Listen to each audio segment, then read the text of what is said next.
Welcome to Next on the Tee with Chris Mascaro, where tour players, legends, and the top instructors in the game share their stories, insights, and playing lessons. Join Chris every week as he talks with the greats of the game. You are the smartest guy I've spoken to on radio or television in my career. And Chris, again, you're knocking out of the park. You're like 8 under par in this interview. If I ever have any research, I'm hiring your tail to be the research man. You're the best. You're a fantastic host and tremendously respected in the golf community. Yeah, Chris, you do an amazing job, and your listeners are super lucky to have you, and it's always my pleasure. Chris Mascaro is the king of the golf podcast. Don't miss him on Tuesdays. Now, here's your host, Chris Mascaro.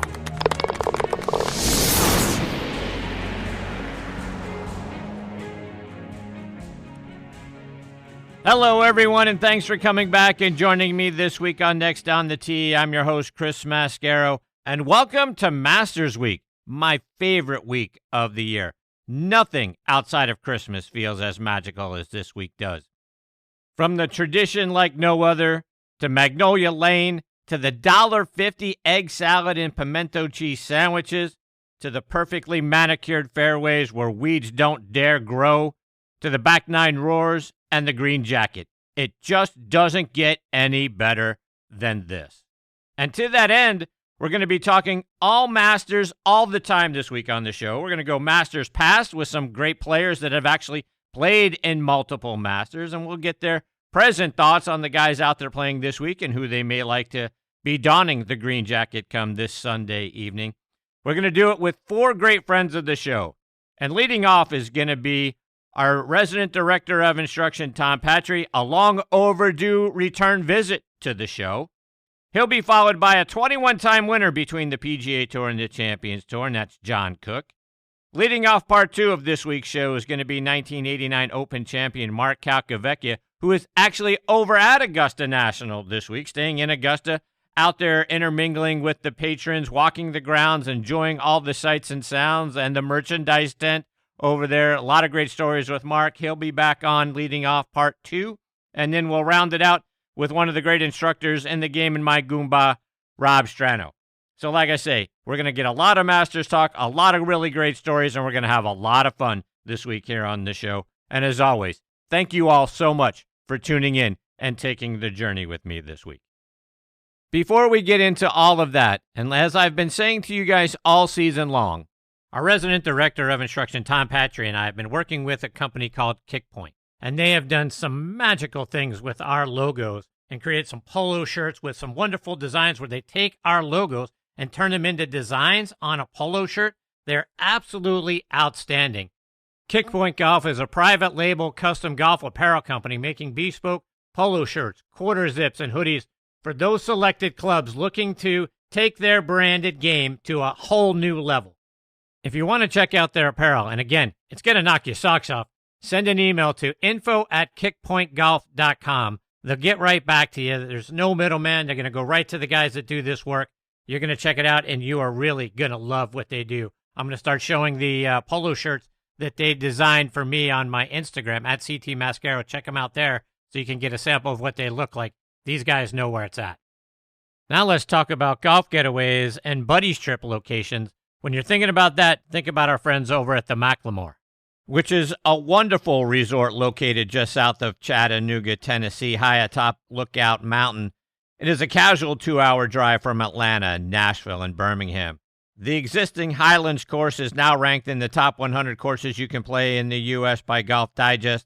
The 18th hole is ranked in the top 10 finishing holes in the world. A second course, The Keep, is under construction and will open summer of 2024. The Keep is a Bill Bergen, Reese Jones design and features a 1.5 miles of dramatic cliff edge, with every inch of that edge filled up with a golf hole. A world-class hotel, Cloudland Lookout Mountain Curio Collection by Hilton, will open spring of 2024. Both have incredible views into historic Macklemore Cove, 1,200 feet below. You got to see it to believe it, folks.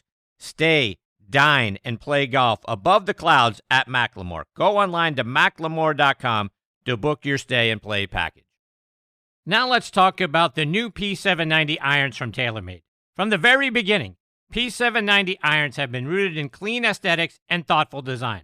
However, their true beauty is found beneath the surface.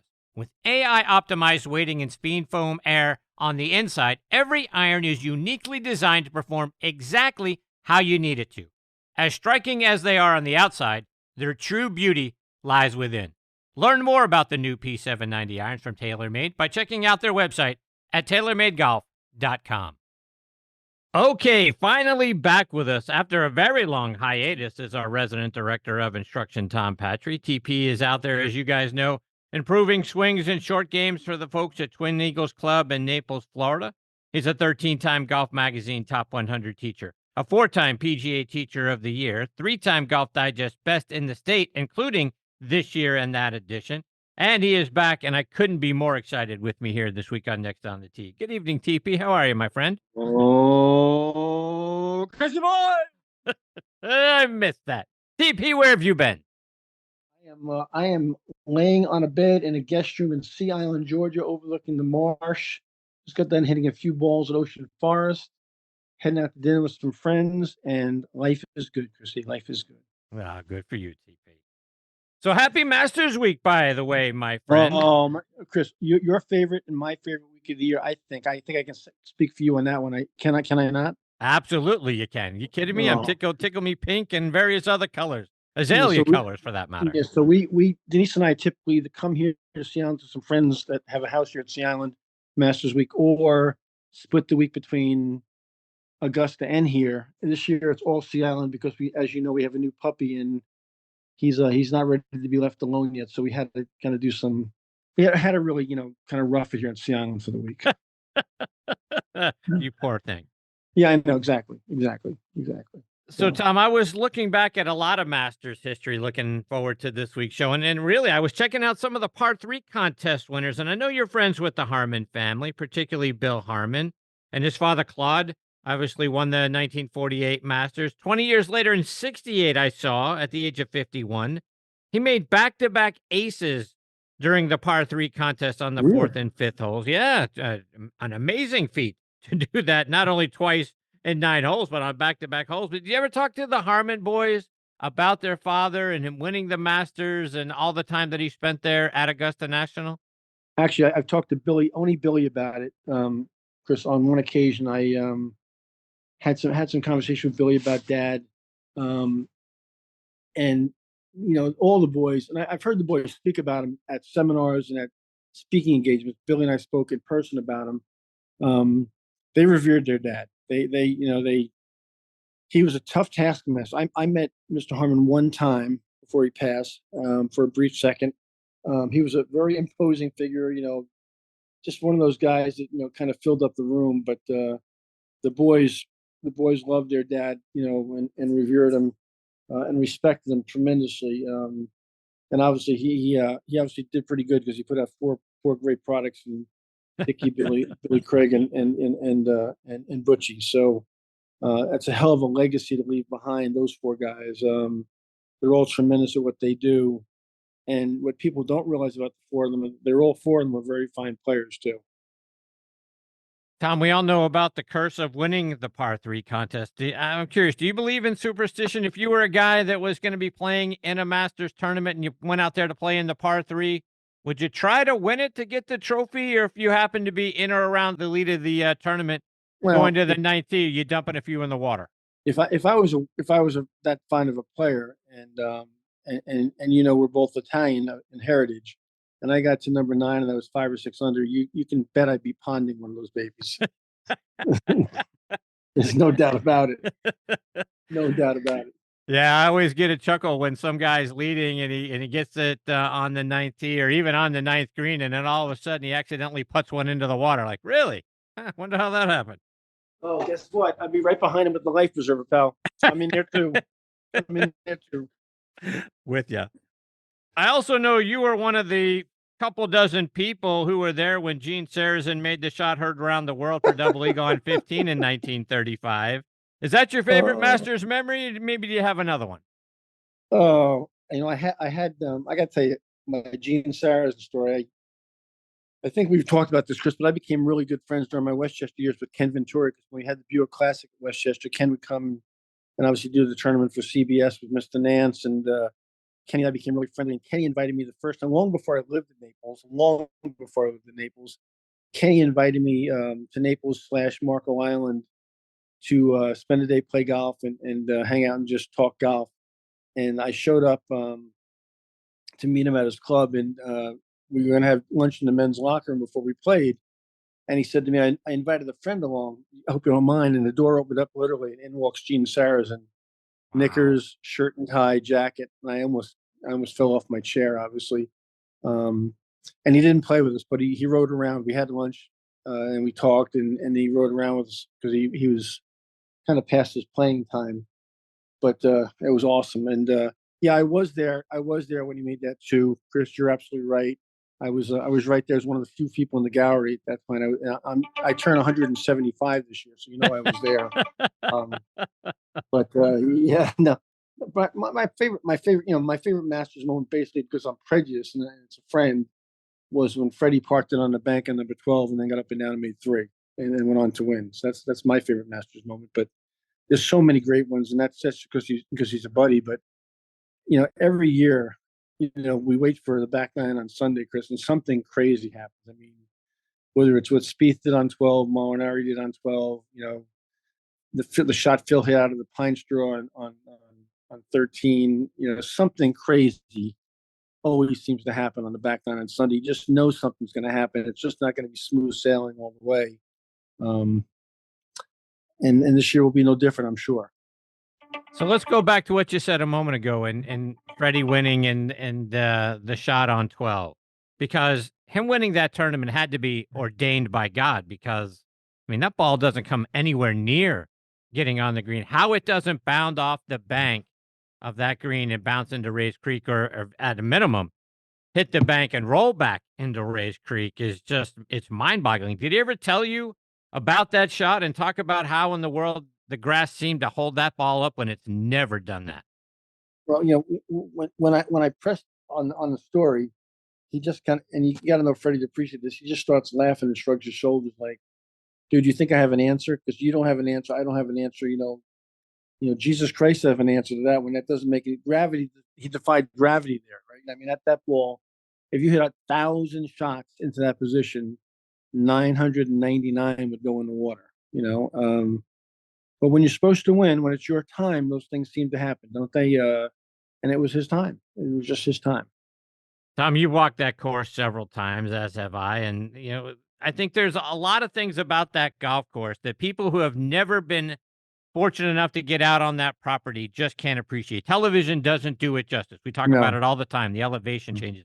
And I'm not sure, Tom, that there's a level lie anywhere on that golf course besides on the tee boxes. Talk about what people don't get an appreciation for by watching it on TV. Chris, that's a great point. I mean, I remember the first time I went. I went to see Fred. Fred invited me to come down and spend some time with him, and I got to the property kind of late. He was, I had to track him down because I was getting in the gate late, and I walked around as you would, as every patron would. I walked kind of past the merchandise area, kind of around the corner of the clubhouse, and I remember the first time I turned the corner there and saw the vista that is, that lays out in front of you. People have no idea, like you said, of the elevation change and the aura of that property. I mean, it takes your breath away the first time television does not do it justice. And whenever I take people, when I've been fortunate to take some corporate groups and do some things there over the years at tournaments, I always get them in the gate early. And the first thing I do, Chris, is at 7:30 when you run in the gate early, is I take them to the 10th tee and I make them walk the back nine at 7:30 when there are very few guys on the back nine. Just walk the back nine without any people on it, because when you can see those holes unobstructed and without any view, without any people in front of you, it really does take your breath away. It gives you a real appreciation for the piece of property. And then I bring them back up 18. But, you can walk the back nine in 45 minutes if you're moving around there pretty quickly. But it gives you a real appreciation for the property. It is the most beautiful piece of property that you've ever seen, and the elevation changes are just incredible. When you get down all the way to what is kind of 12T, and you really think about where the clubhouse is, how far above you the clubhouse actually is at that point, you realize that it is not an easy walk. Really, it's a really well banked piece of property, and like you said, because of that, there is not a level lie on that property. Yeah, I think to give everybody a visual, I saw this visually on in one of the magazines did a thing on the elevation changes, and from the 10th tee down to the 10th green, the elevation change from those 2 points is as tall as the Statue of Liberty. Right, right. That's unbelievable to think. Yeah, The yeah, top of the property down to the bottom piece of the property, yeah. unbelievable And, to me. and then, as you know, 11 goes down even further, and 12 goes down further. Um, so it's a real, and then you kind of bottom out at 12, and you start gradually working your way back up on 14, 15, 16, 17, and 18. And how about the walk up 18? How about that? Yeah, How about that? How about the tee shot on 18?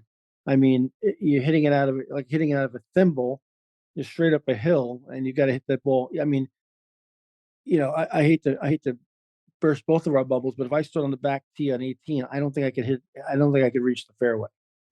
Uh, I mean, right, you got to carry the ball 275 or 280 or 290 minimum to get the ball up into what is some kind of reasonable area to hit a second shot to that green. right. Yeah, And you got uphill, and you got to hit it on a string, on an absolute right? string. It's an incredible piece of property. Just awesome. Yeah, and just to take that a half a step further, standing on that back tee on 18, it's like you got to hit it out of a chute.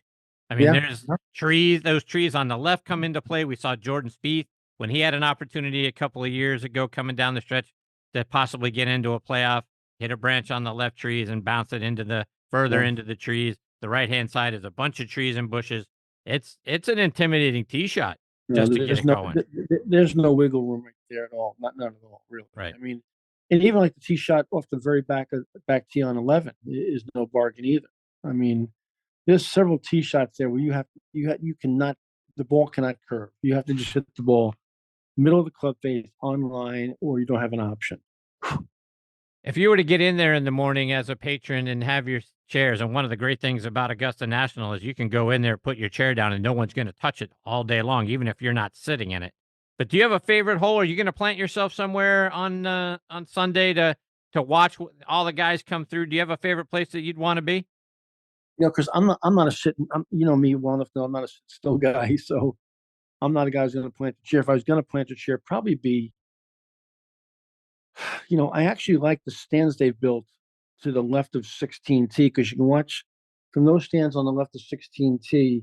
You can see the second shot on 15. You can see the shot on 16. You can at least see the swings off of 17T from there. So I kind of like that spot a lot. Um, there's a stand now behind the fourth tee, which is a great par three hole. And from that stand, you can see the drive and the second shot on 3, and the tee shot on 4. So there's a lot of great viewing spots out there. But I'm more of a guy that's going to walk, find a group and walk, or walk between 2 or 3 groups back and forth and keep moving. One of the unique things about Augusta National is the fact that there's no rough. It's a second shot golf course, but even at that, you have to know where on the green to hit it because, as some players have said to me, a 10-footer in the wrong spot is worse than a 25 or 30-footer in the right spot. Have you seen other courses like that, particularly greens like this, and have guys made that same comment to you? I'll tell you a story. Back to Kenny Venturi. Kenny Venturi, the first time I told him I was going to be going to Augusta for the first time the following spring, and we're talking about the greens and the green complexes. He said to me, "I can put you, Tom, on every green on Augusta in regulation if you let me place the ball somewhere on the green, depending where the pin. If you let me place your ball on the green, on every green in regulation, you would not break 90." I said, Wow. "Kenny, come on." He goes, "If you let me put the ball at some place on every green, considering that you're on the green in regulation, and I give you a starting point with a starting putt, you will not break 90." And as Wow. he was telling me, he didn't think there were certain places that I could two putt even one time out of 18 times given the opportunity. And I found that hard to believe until I went there for the first time by myself.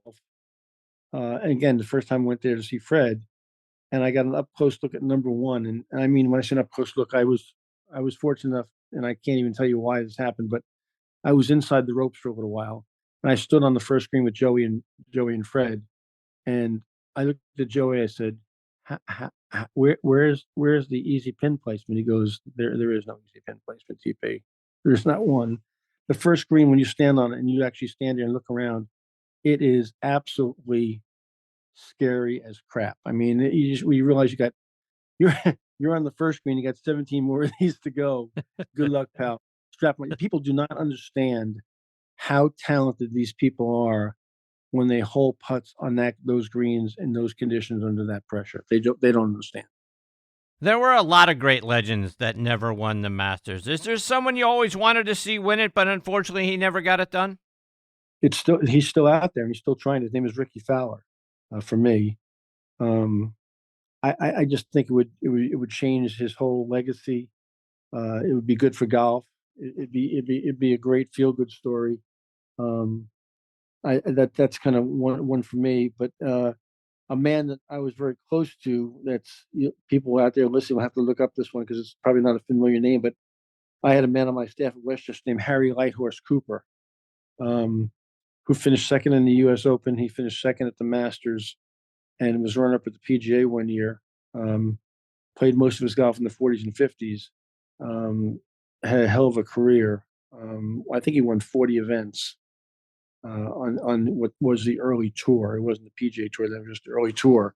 Um, but Harry Lighthorse Cooper lost by a shot. If I'm correct, and you can check me on this, Chris, I believe he was run up to Horton Smith, and was snake bit there. Lost to trying to think who he lost to at Baltusrol in the U.S. Open. Tony Monero, I think. How's that? Pulling that one out of my hat. At, Wow. at Baltusrol. But Harry had a great career, and he was part of my staff at Westchester. We buried him when he was, I think, 93. A great historical in the PGA Golf Hall of Fame, by the way. So I guess Harry Cooper from the old school and Ricky Fowler from the new school are my two picks. Were you surprised at all by the timing of JT and Bones kind of going their separate ways? I thought it was kind of odd to see something like that happen right before the Masters. Two things that don't make any sense to me, Chris, today, and we were just talking about some friends we're visiting right now because they're asking me some questions.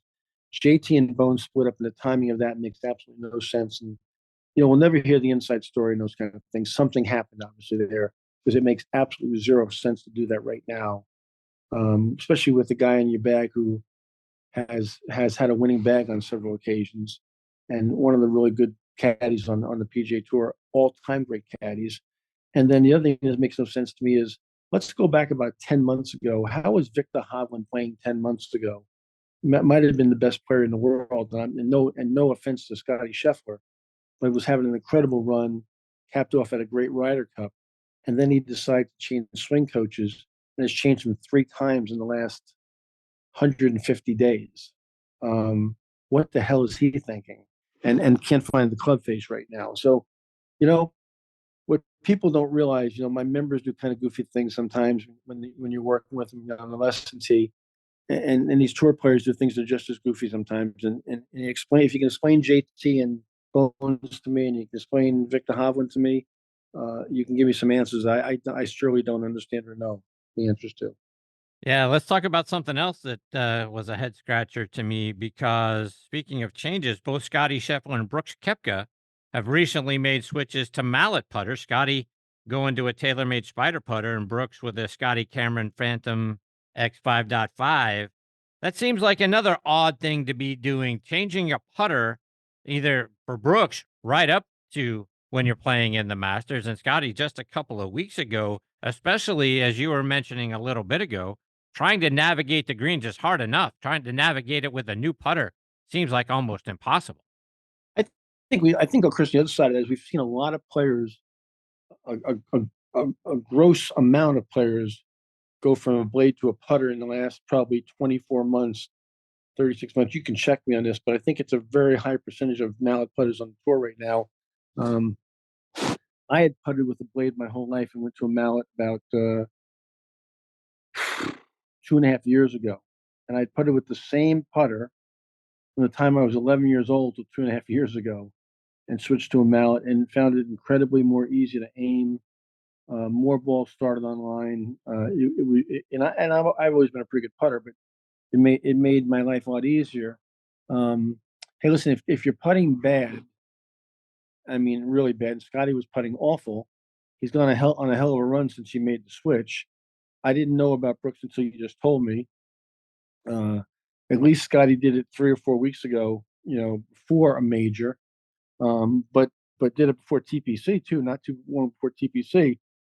I didn't know about Brooks, but I don't think Brooks is one of the brightest human beings on the planet anyway. So that doesn't surprise me one bit. Wow. Ouch, ouch. Indeed. Yeah. Sticking with Scotty, if Scotty were to go on and win this week, be his second Masters in 3 years, he became the first player to win back-to-back Players Championships. It'd be his 9th win.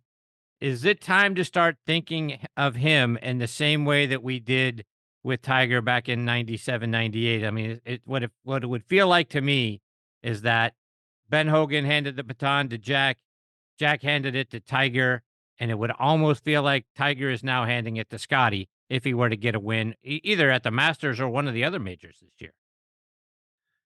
You can certainly, crown, if he wins the Masters, you can crown him the best player in the world by a long stretch if he does that this week.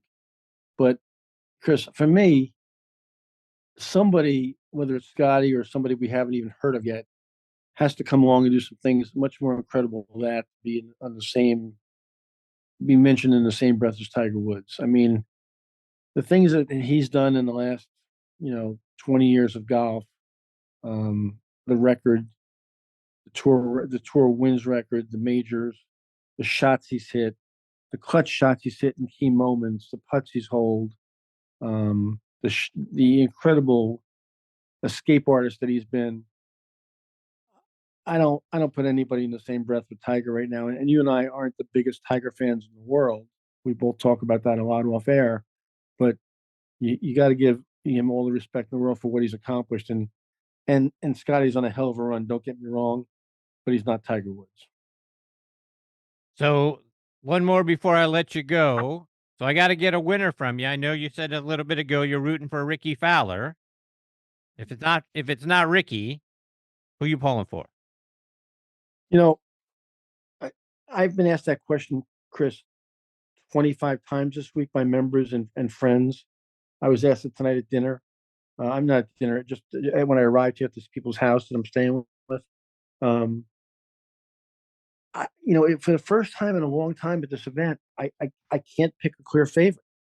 I for some reason I just don't see Scotty doing it this week, and I don't know why I'm saying that. I have no reason to say that. Um, I mean, all the obvious names are there, right? I mean, Brooks and Rahm and Scotty. Um, you know, JT doesn't seem to be playing very well in the caddy controversy, so you kind of put him on the back burner right now. Hovland, 9 months ago, I would have been a clear favorite, but he's upside down right now. I see Xander's playing pretty well. I think Hideki has played very, very well recently, very quietly played very well. I mean, he had a great win at LA, and he's played well since then. Um, you know, there's so much, as I always say to you, there's so much talent out there, and so many goofy things happen on the back nine on Sunday. I don't have a clear favorite for you. I really don't. Wow. Okay. Well, Who's Tom, yours? who's mine? Yeah. I was all on the Brooks Koepka train until I read about the putter switch, and I thought this is not the time to do that. So I've jumped off that bandwagon a little bit. But I tell you what, you mentioned Hideki Matsuyama, guy obviously that won it a few years ago and won earlier this season. I like the way he's playing too. I wouldn't put it past him to be a guy that's on the top of the leaderboard come late Sunday afternoon. And my dark horse is always going to be Chris Mascaro. As it should be. As it should. Indeed. Yes. Tom, before I let you go, remind everybody how they can get up to date with you, whether it's on social media, your website, or YouTube. Chris, all the obvious places, LinkedIn, LinkedIn and Instagram, Facebook. And then the website is just tompatri.com. But better find me here on Tuesday nights. And I apologize for my absenteeism. In the last couple of weeks, I was slammed at work, both AM and PM with some member activities. But I'm back now strong where I'm supposed to be with the M-Man. There you go. TP, enjoy the week, my friend. All the best to you and your family. We'll catch up again soon. Hey, Chris, tell Calkin Cook I said hi. I will absolutely do that. Thanks, pal. See you, Tom. Bye, buddy. That is the great Tom Patri, folks. They don't come better than that guy. Again, tompatri.com is the website. Go out on his YouTube channel, subscribe there. You can get over 300 free video lessons from Tom out there, and you can follow him on Instagram at Tom Patri Golf. Just one of my favorite people on the planet. So I missed him. 5 weeks without Tom on the show. So it's good that we're going to get back on track with him. He'll be back on the show 2 weeks from tonight.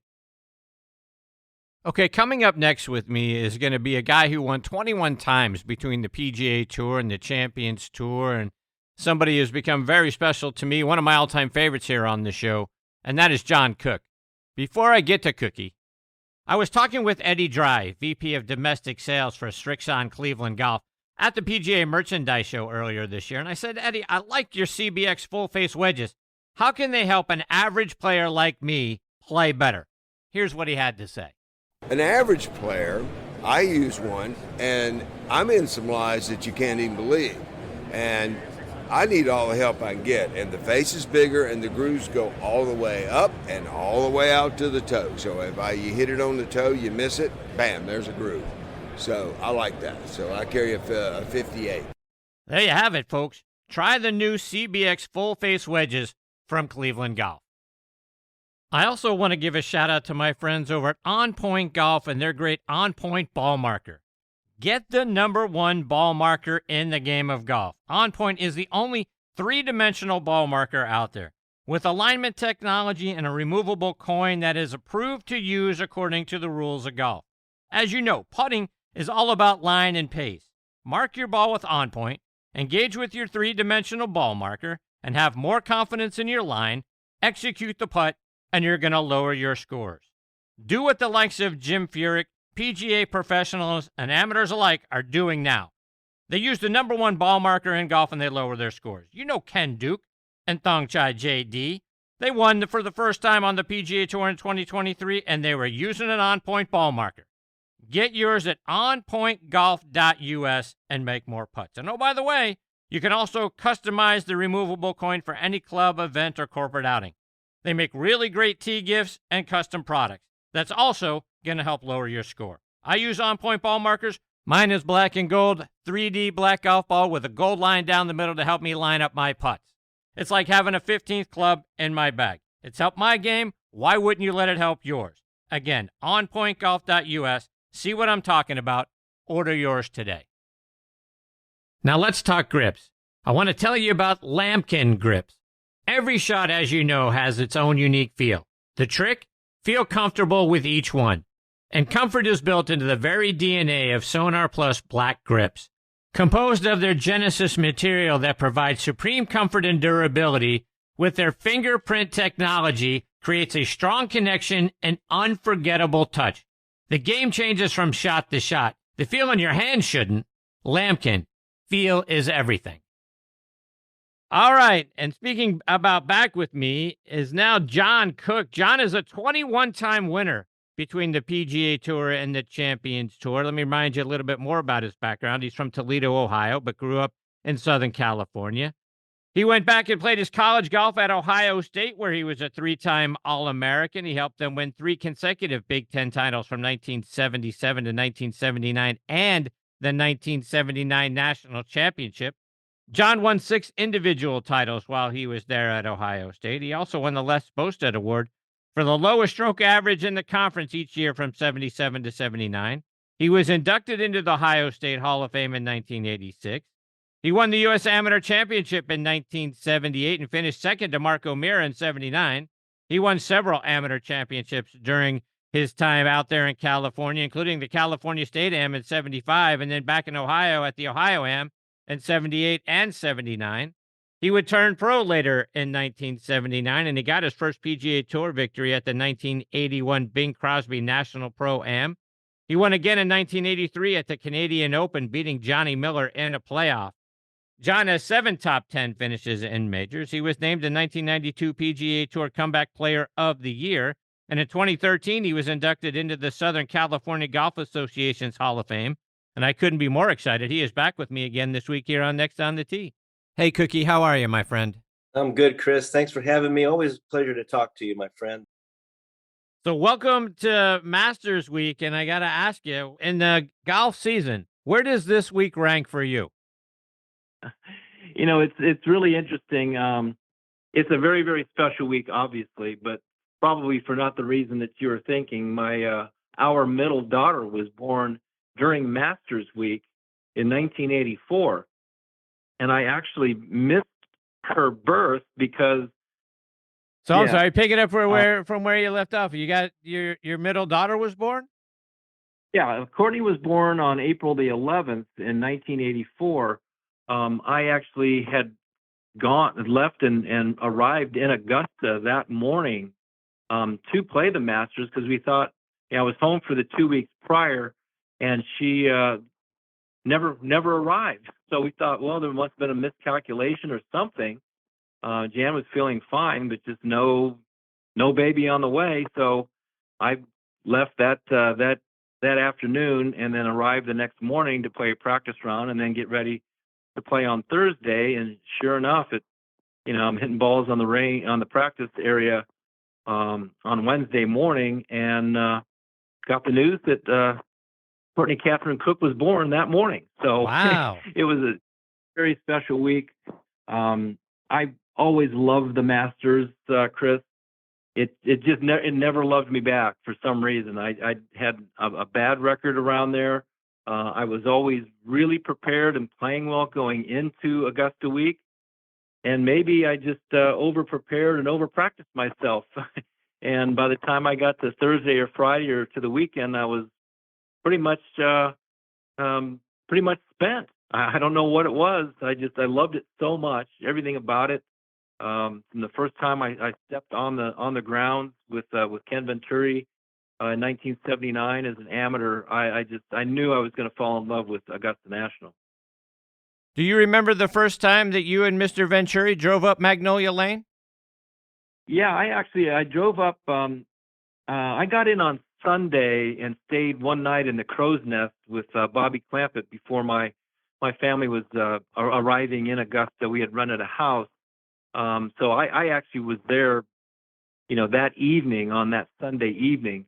And then when I went to the golf course on Monday to join Ken and Tom Weiskopf and Ed Sneed for a practice round Monday, that's when I drove up, and really got to soak it all in. And then just walking, 54 holes with Kenny and Tom Weiskopf and Ed Sneed for the next 3 days was, I was just soaking it all in, to be honest. I was a sponge. I never said a word in 3 days. All I did was listen. And it was really, really a special walk around Augusta National with those three greats. You made the cut that first time around, which to me seems like a heck of an accomplishment for a guy who had never played the course going into that 79 Masters. To actually go through as an amateur and make the cut seems like a hefty achievement. Yeah, it was something. I didn't know what to expect. I was very prepared to play. Obviously, I'd spent the week before at Mission Hills Country Club, where my parents had a place.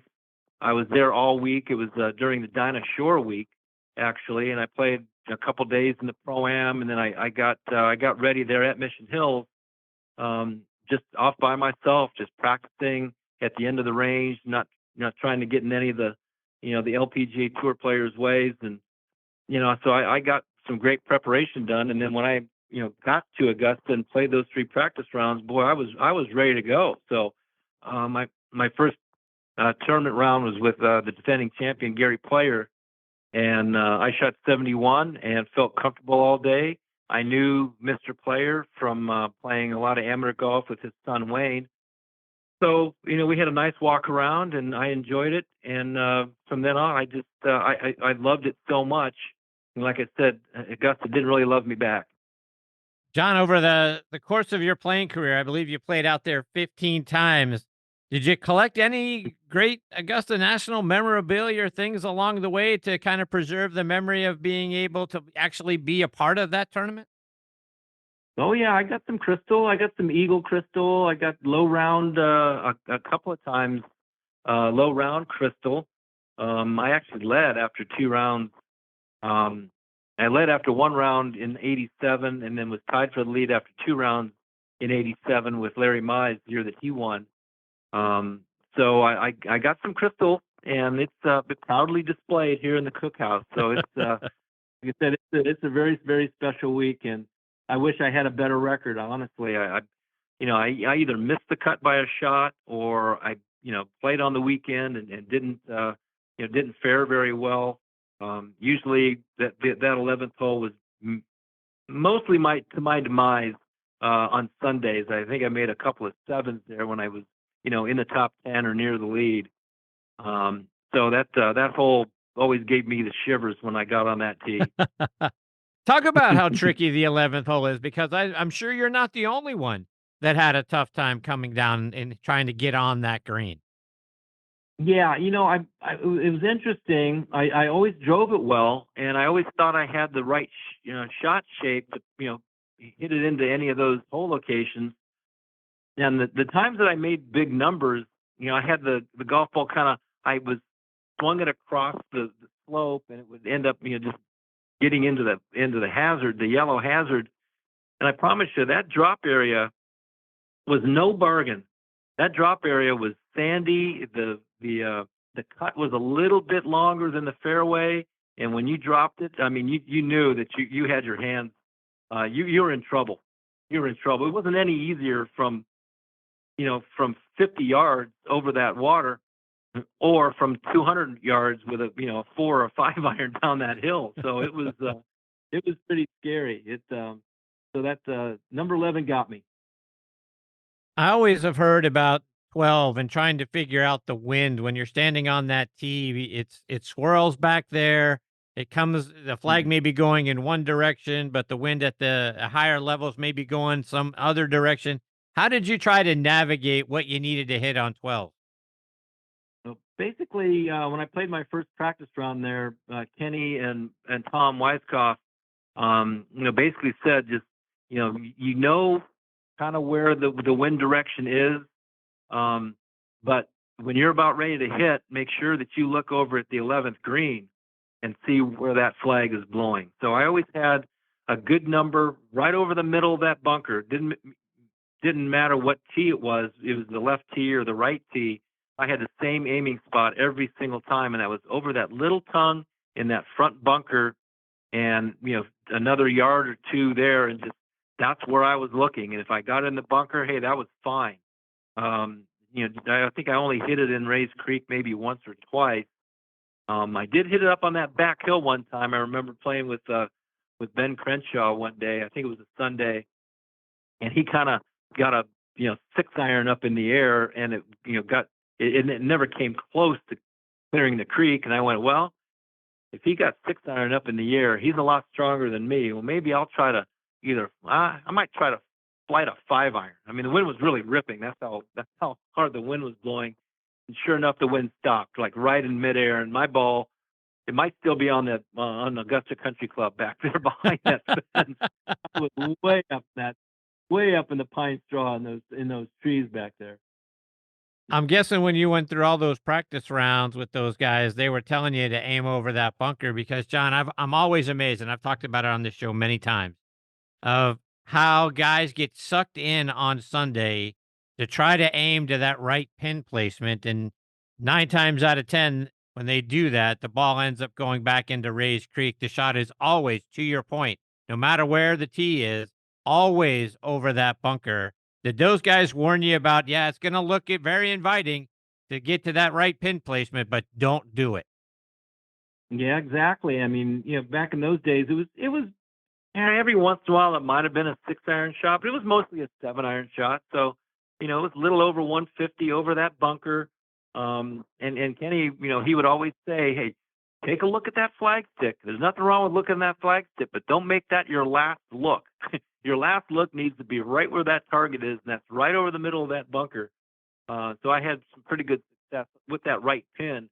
I had some pretty good success over there just by taking it 20, 25, 30 feet left of the hole, or even just off the back of the green. So that was a great aiming spot, and just great knowledge from Tom and Kenny.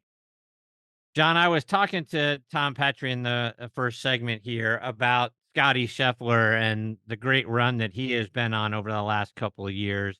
If he were to go on to win this week, it'd be his second Masters victory in 3 years. We just saw him win back-to-back Players' Championships, the first guy to ever do that. It would be his 9th victory. I kind of feel like we need to start giving him his due, and I kind of look at a historical timeline where I feel like, Ben Hogan handed the baton to Jack Nicklaus. Jack handed it to Tiger. It almost might feel like it's time that Tiger is going to hand it to Scotty. What are your thoughts if he puts on a second green jacket? Yeah, that's very interesting, and I totally understand the timeline and kind of the passing. Scotty's got to show more. I mean, he's showing a lot, and he is by far the number one right now. As far as every category, just about it. He is Tiger in those days. And remember though, Tiger did it for 10 straight years, and Scotty's on his second year of this type of domination, third year on winning a lot of championships. I will give Scotty his due on what he's done so far.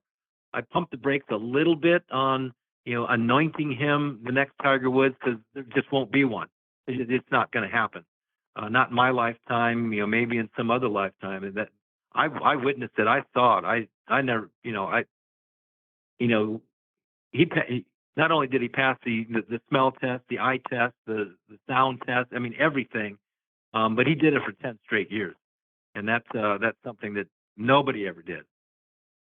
John, I want to switch gears and talk about where we are in our game right now, because viewership overall for the PGA Tour is down about 20%. And I think it's partially due to fan fatigue over all the issues around the PIF and the PGA Tour and the infighting and when are the two groups going to come together and all of those sorts of things. I also think the fringe fans who Tiger brought into our game have started to tune back out since he rarely plays. It feels like our game is in a great place overall from a participation standpoint, but it feels like we need a sense of urgency to get all of the other internal things solved so people want to come back to the game again and people quit tuning out. I want to get your thoughts on that. Yeah, that's such an interesting question, Chris. And yeah, I think viewership has been down. I don't think the show ponies have really shown yet. When you have Rory in the mix every single week, or you have Jordan in the mix every single week, JT in the mix every single week, Ricky in the mix every single week. Those are the names that are left on the PGA Tour, and of course they're developing some incredible young talent, and that incredible young talent is starting to show a little bit, and they're not afraid of these guys. I do think that some of these signature events have kind of watered down some of those stories, but the show ponies that are been voted in all this signature event stuff, they're not taking advantage of it, and those guys need to start showing more. Scotty certainly is doing what he's supposed to be doing, but is he really like that fringe viewer needle mover? Maybe not, and that's not a knock on Scotty. He is an incredible talent and a great young man.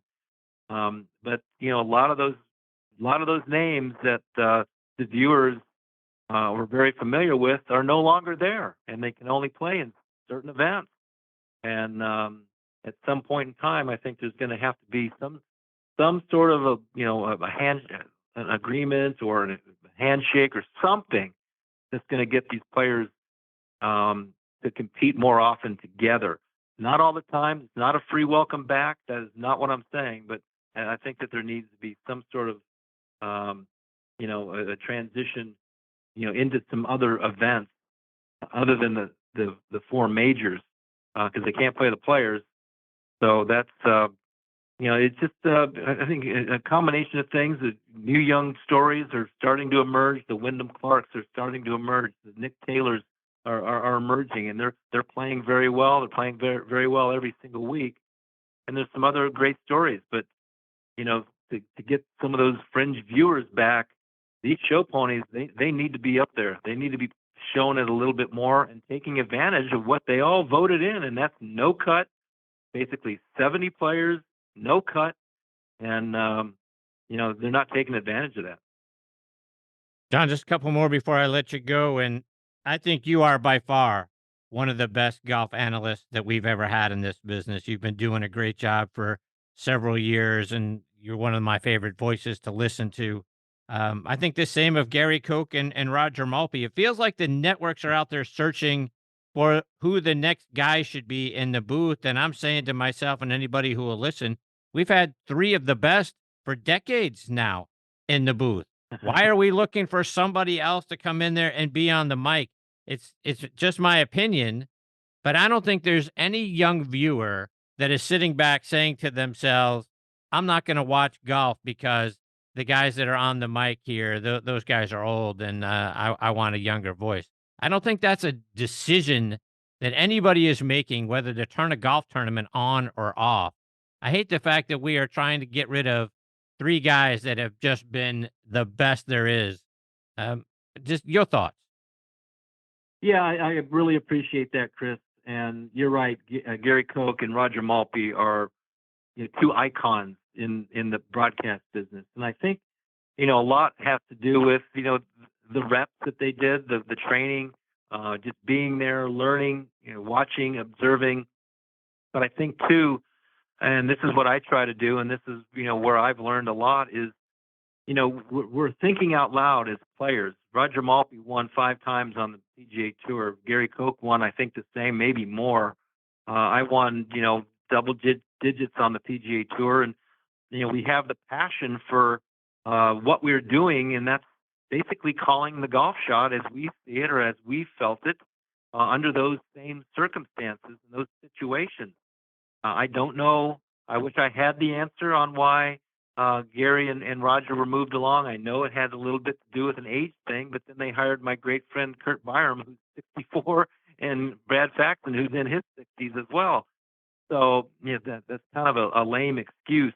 I know they're trying to develop some of the younger guys. I think Smiley Kaufman does a really, really nice job, but he won one time on the PGA Tour, and that's shooting 61 on a Sunday, and it's not easy. And Smiley is a wonderful, wonderful young man with a great sense of humor. He seems that he's really learning a lot. And then I have great respect for the caddies on tour. I some of my best friends, but they can only show you so much and tell you so much. They cannot tell you how a player is actually feeling on a Sunday afternoon near the lead. He can tell you what they're thinking about, but they're not hitting the golf shot. And to have maybe Kevin Kisner, he's been there and done that a lot, but it just seems like they're just trying to find that seat to replace Johnny Miller and then the great Paul Azinger.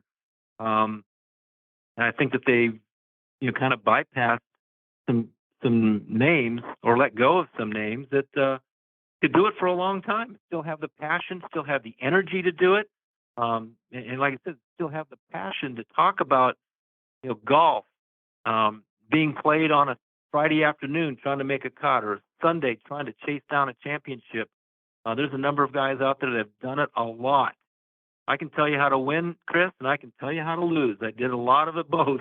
And I think the viewer likes to hear that. Yes. Not just fun and games. And I know these guys are such great friends with all the young guys. Hey, I get that. But when it comes down to Sunday, I want to listen to Ken Venturi. I want to listen to Tom Weiskopf. I want to listen to Nick Faldo. I want to listen to Johnny Miller, Paul Azinger. These guys have won. They're Hall of Famers, and they've won a lot of golf tournaments.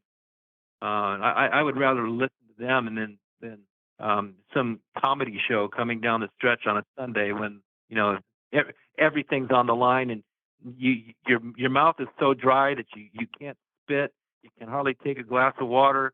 I mean, your brain is outrunning your body. I mean, I want to know that. I felt that, and I loved hearing it from those great voices. 100%. Couldn't agree with anything more than what you just said. That's what I want to listen to, and I got to believe that's what everybody that's tuning into a golf tournament wants to listen to. I've been kind of beside myself with what we're doing here. Yeah, Chris, they want to learn, and I want to teach them. I want them to understand, what I went through. Like I said, I won a bunch and I lost a bunch. I can tell you how to do both of them, and I think the viewers want to hear that. And yes. Like Lanny Watkins, he said a long time ago to me, he says, "Don't be afraid to first guess. It's easy to be that Monday morning quarterback, or say, oh, that's not the shot he should have played.